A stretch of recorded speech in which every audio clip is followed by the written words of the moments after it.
好，来继续来看立法院今仔日三读通过马大安溪放山湖灾后重建特别条例，协助灾民所需要的经费，为原本的200亿增加到300亿。国民党的立委布坤奇甲中央来发话，希望会当加速度来执行复原。民进党的立委沈碧荣是警惕，讲这个钱是唔通进入去地方人士的落地啊底。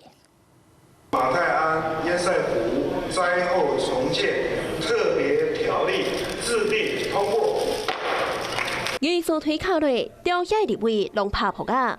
马大安溪放山湖灾后重建特别条例，经过调解协商，今仔日立法院三读通过。希望此次不幸的事件能够在最快的速度由行政院完成相关重建的工作，让光明早日回到这些受困的乡亲，让他们回到原有的安定的生活。三读通过后，布坤奇也请中央加速执行。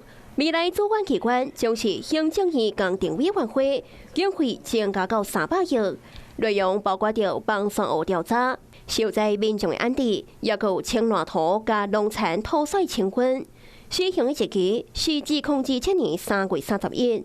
施工参像光复乡自乐型污水处理中心，加马大安溪超级爆发对10公尺延长到50公尺，一路较困难的工程，会当延长到2028年的12月底。这也是台湾头一个放山湖灾情的重建条例。虽然文字删除，匮乏的事实不容蒙昧。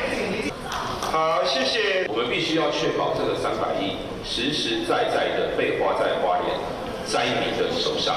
如果只是把金钱框列出来，结果重建遥遥无期，金钱最后只是递到地方政治人物的口袋，我相信这个绝对不是台湾人民所乐见的。虽然想要为灾区重建的心情同款，也不过调解纷争尚无结束。Hello， 我是蒋欣梅。想要抢先掌握最及时的新闻资讯吗？赶快订阅、按赞、开启小铃铛，锁定华视新闻 YouTube 频道。